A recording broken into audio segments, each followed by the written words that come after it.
Reaction ऐसी होती है। और क्लीमेंसेस रिडक्शन में क्या होता है क्लीमेंसेस रिडक्शन में एल्डिहाइड से क्या बनता है। अरे यार ये ऑर्गेनिक डुबा देंगे मुझे, क्या करूं, ये ऑर्गेनिक नहीं हो रही। So hey guys, this is your boy Abhay Vatheja. तो आज हम बात करेंगे ऑर्गेनिक केमिस्ट्री की।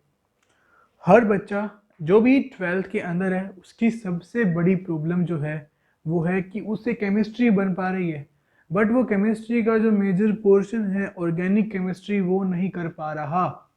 तो ऐसी क्या गलतियां हैं जो उसने करी, वो कर रहा है, और जो उसे नहीं करनी चाहिए उसके बारे में बात करेंगे। कुछ टिप्स दूंगा आपको मैं, जिससे आप की ऑर्गेनिक केमिस्ट्री की जो प्रॉब्लम है वो कुछ हद तक सॉल्व हो जाएगी और 100% भी सॉल्व हो जाएगी। वो आपके ऊपर है कि आप उसे कैसे इम्प्लीमेंट करेंगे। आपके पास अब गिना चुना 1.5 महीना रह गया है। 4 में 4 मई से आपके एग्ज़ाम्स हैं और आज 9 मार्च हो गई है।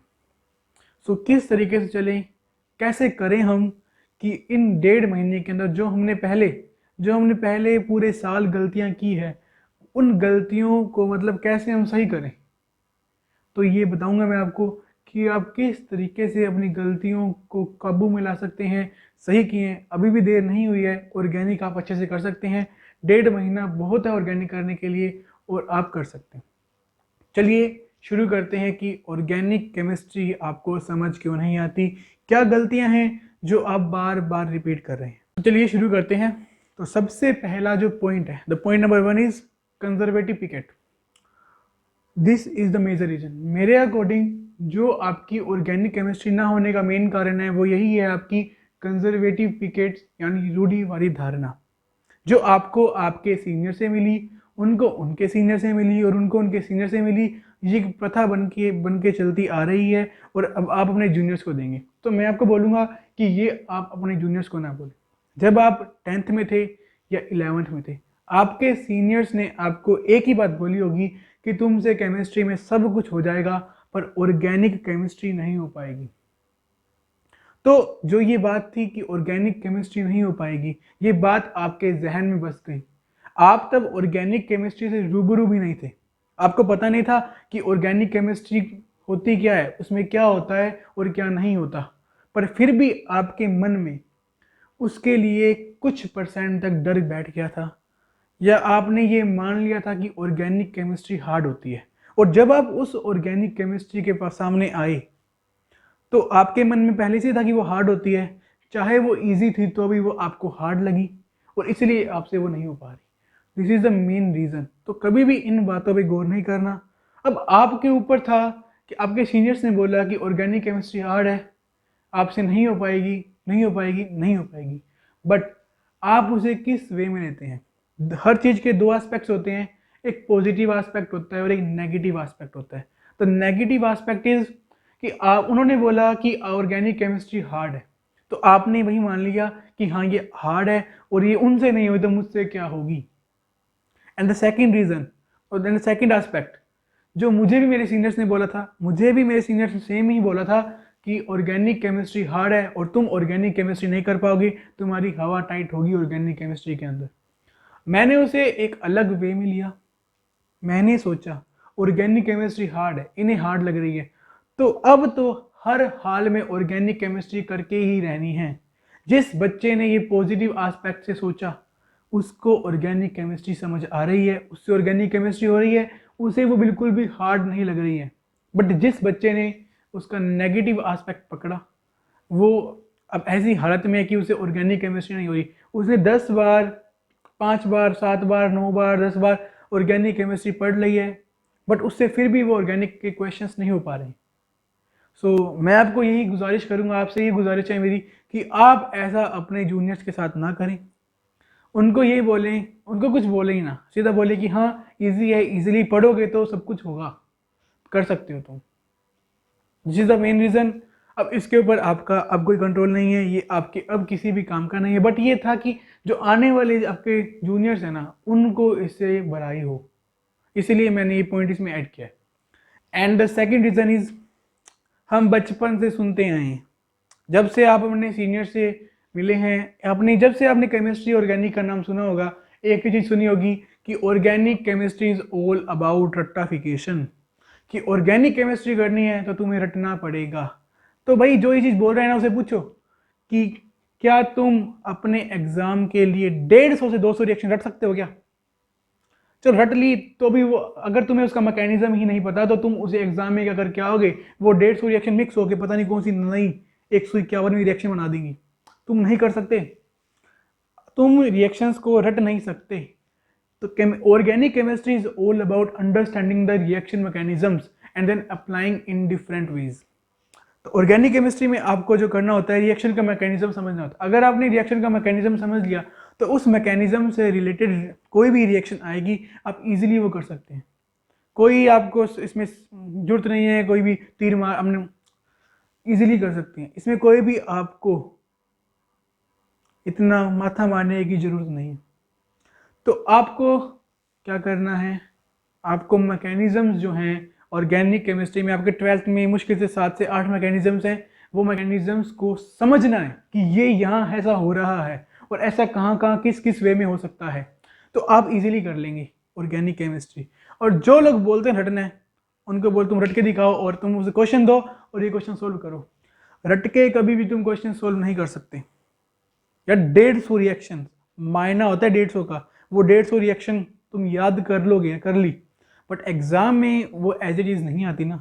अगर तुमने अंडरस्टैंड किया हुआ है, समझा हुआ है ना, तो तुम इसे अप्लाई करके किसी भी रिएक्शन पे वो प्रोडक्ट दे सकते हो। बट जब तुम रटी हुई है तो रटे हुए के इर्द गिर्द तुम कहीं नहीं जा सकते, वहाँ उतने में लिमिटेड हो जाते हो तुम।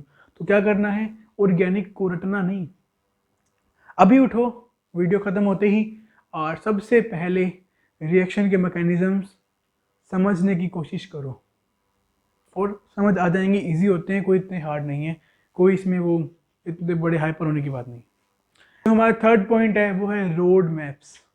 आपको रोड मैप्स को तैयार करना है। आपको पता होना चाहिए कि इस चैप्टर के अंदर ये टॉपिक है और उसमें ये, उसके अंदर ये सब टॉपिक्स हैं और उसके अंदर ये रिएक्शन इस तरह से दी हुई हैं, इस तरह से वो मैकेनिज्म दिया हुआ है। मैंने क्या किया था, जब हमें ऑर्गेनिक केमिस्ट्री करवाई जा रही थी, मेरे दिमाग में पूरा रोड मैप तैयार था कि 10th चैप्टर स्टार्टिंग के पेज पे ये है, मतलब स्टार्टिंग में ये है जो मेरे नोट्स थे। नोट्स मैंने अपनी एनसीईआरटी बुक्स, जो भी फर्दर बुक्स थी, सबसे लेके बनाए थे और आप ऊपर आई बटन पर क्लिक करके उन नोट्स तक पहुंच सकते हैं। सब मैंने अपलोड किए हैं नोट्स। तो मैंने नोट्स बनाए थे तो मेरे दिमाग में प्रिंट हो रखा था कि मेरे नोट में इस पेज पे ये लिखा हुआ है, इस पेज पे ये है, इस टॉपिक के बाद ये टॉपिक है। मुझे मेरे दिमाग में पूरा रोड मैप तैयार था। जैसे मुझे कोई क्वेश्चन बोलता, मेरे दिमाग में वो नोटबुक का वो पेज खुल जाता और मैं वो कर लेता। इस तरीके से आपको याद होनी चाहिए, इस तरीके से आपको समझ आई होनी चाहिए, इस तरीके से आपको पता होना चाहिए कि आपके ये टॉपिक्स हैं। अगर आपको ये पता हो गया ना, 70% काम आपका यहीं खत्म हो जाएगा।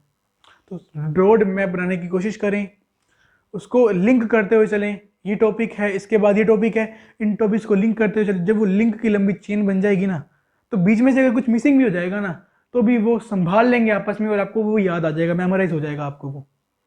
जब हम किसी से कुछ रिलेट करते हुए चलते हैं ना, तो हम इजीली मेमोराइज कर पाते हैं वो। इसलिए लिंकेज करते हुए चलना है। लिंक, एक लंबी लिंक की चैन बनाई पूरे चैप्टर की और इजीली कर पाएंगे आप। मुझे वो पूरे रोड मैप तैयार थे। अब तो 1 ईयर हो चुका है। 7 मार्च को पेपर था हमारा केमिस्ट्री का और luckily I have score 98 marks. वो 2 मार्क भी पता नहीं कहाँ कटे हैं, कटने नहीं चाहिए थे। मेरे अकॉर्डिंग सारा पेपर सही था, 100 मार्क्स का था। आप भी ला सकते हैं, डरने की कोई ज़रूरत नहीं है। डर निकालने अपने मन से ऑर्गेनिक का। ऑर्गेनिक बिल्कुल भी हार्ड नहीं है, एकदम ईजी है। आपको स्कोरिंग वही है, नंबर वही दिलाएगी। Number 4 point, the reactions is not less than the numericals.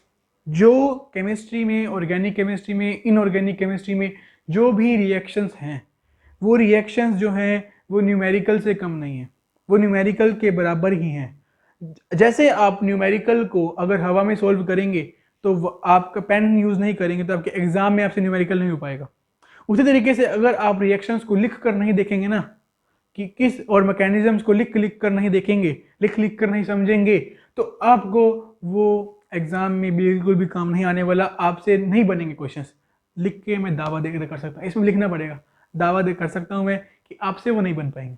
इसलिए लिख लिख कर समझने की कोशिश करें, लिख लिख कर रिलेट करें, लिख लिख कर कन्वर्जन्स करें आपके जो दिए हुए हैं, और कन्वर्जन्स के आ सकते हैं आपके अलग अलग तरीके से आ सकते हैं। नंबर 5 पॉइंट जो आपकी 12th क्लास की स्टार्टिंग जुलाई अगस्त से मैं कहता आ रहा हूँ कि आपको एक काम करना है, अगर अभी भी नहीं किया ना तो अभी उठो करो, अपने पिन पेज लो और पिन पेज के ऊपर मैकेनिज्म के और नेम्ड रिएक्शन के अलग अलग, मतलब एक पिन पेज लो उसमें मैकेनिज्म्स करो और एक पिन पेज लो उसके ऊपर नेम्ड रिएक्शंस लिखो और इनको लिखो और जब टाइम मिले उन्हें पढ़ो।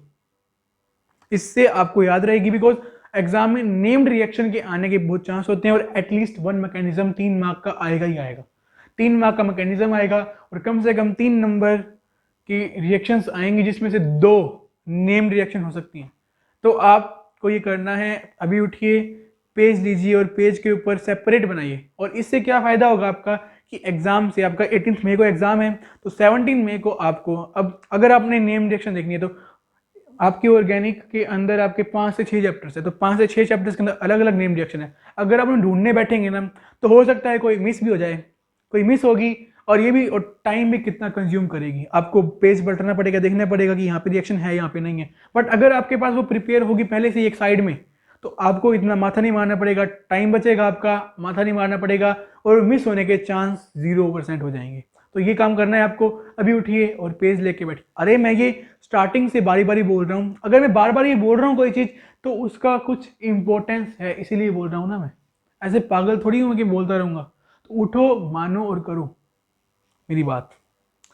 तो नेक्स्ट 6 नंबर पॉइंट जो इंपॉर्टेंट है आपके लिए, अब केमिस्ट्री, ऑर्गेनिक केमिस्ट्री है या पूरी केमिस्ट्री है, मैं पूरी केमिस्ट्री का बोल देता हूँ कि आपको केमिस्ट्री के अंदर क्या क्या करना है। तो केमिस्ट्री के अंदर आपको क्या करना है, आपको एनसीईआरटी के अलावा कहीं बार धक्के खाने की जरूरत नहीं है, ना कोई प्रीवियस ईयर करने की जरूरत है, ना कोई शिवदास करने की जरूरत है, ना कोई अरिहंत सॉल्व करने की जरूरत है, ना कोई एग्जाम आइडिया की जरूरत है, किसी भी चीज़ की जरूरत नहीं है आपको। आपको केमिस्ट्री के अंदर एनसीईआरटी ही सफिशिएंट है। एनसीईआरटी अच्छे से कर लिया आपने तो आपके 100 मार्क्स पक्के। मैंने ओनली ऑन एक्सक्लूसिवली एनसीईआरटी पढ़ी थी मैंने, और एनसीईआरटी के अलावा इधर ना इधर कहीं भी मुंह नहीं मारा। तो एनसीईआरटी में आपको क्या क्या करना है, एनसीईआरटी की लाइन टू लाइन पढ़नी थी आपको, बट अब वो टाइम नहीं है कि आप लाइन टू लाइन पढ़ें। द नेक्स्ट थिंग, आपको हर एक एग्जाम्पल सोल्व करना है, सोल्व करने वाला है चाहे वो पढ़ने वाला है, हर एक एग्जाम्पल एक बार गो थ्रू होना है, और जो सोल्व करने वाले सोल्व करके देखने हैं, नोट पढ़ने हैं, सोल्व करके देखने हैं। देन रिएक्शंस है उसको भी सोल्व करके देखनी है, न्यूमेरिकल्स है उसको भी सोल्व करके देखनी है। Then third is in text questions आपको करने हैं, जो समझने वाले उनको समझना है, जो रिएक्शन से रिएक्शन करके देखनी है, और न्यूमेरिकल भी सोल्व करने हैं विदाउट एनी हेल्प। पहले खुद दिमाग लगाएंगे हमेशा, जब भी आप रिएक्शन सोल्व करें, कोई भी न्यूमेरिकल सोल्व करें, खुद अपना दिमाग लगाएं पहले, देन बाद में उसके सॉल्यूशन की तरफ जाएं। And the fourth is NCERT की एक्सरसाइज। इनके अलावा इन 4, मतलब एनसीईआरटी तो पूरी हो ही गई, एग्जाम्पल इन टेक्स्ट और एक्सरसाइज क्वेश्चंस, इनके अलावा बाहर से कुछ नहीं आएगा, इनसे रिलेटेबल क्वेश्चंस ही आएंगे। अगर आपने ये किए हुए हैं, ये आपकी अंडरस्टैंडिंग डेवलप करने के लिए कि इस तरीके का क्वेश्चन आ सकता है, और अगर आपने वो क्वेश्चंस किए हुए हैं, आपको समझ आई हुई है, तो आपका केमिस्ट्री 100 मार्क्स लाने से कोई नहीं रोक सकता। और ऑर्गेनिक के अंदर 23 में से 23 मार्क्स, शायद इस बार बढ़ चुकी है ऑर्गेनिक, मुझे वो अच्छे से याद नहीं है, 28 की हो गई शायद इस बार, बट आपको बिल्कुल भी डरने की जरूरत नहीं है, एकदम अच्छे से होगी आपकी ऑर्गेनिक केमिस्ट्री। बस इनको फॉलो करना है, इन टिप्स को फॉलो करें, और आपको मैं कहता हूँ आपको हेल्प जरूर करेंगे tips. All the very best, इसी तरह पढ़ते रहना, और अगर कोई हेल्प हुई हो इस वीडियो से आपकी तो इसे अपने फ्रेंड्स के साथ शेयर करें ताकि उनकी भी थोड़ी मदद हो पाए, क्योंकि ऑर्गेनिक केमिस्ट्री है 70% ऑफ जिन बच्चों के पास केमिस्ट्री है ना, उनकी दिक्कत होती है ऑर्गेनिक केमिस्ट्री के अंदर, तो उसे हम सॉल्व करना चाहते हैं, और मैं चाहता हूँ कि आप ऑर्गेनिक केमिस्ट्री में फुल स्कोर करें। ऑल द वेरी बेस्ट, इसी तरह पढ़ते रहना, मुझे विश्वास है तुम फोड़ के आओगे। Thank you.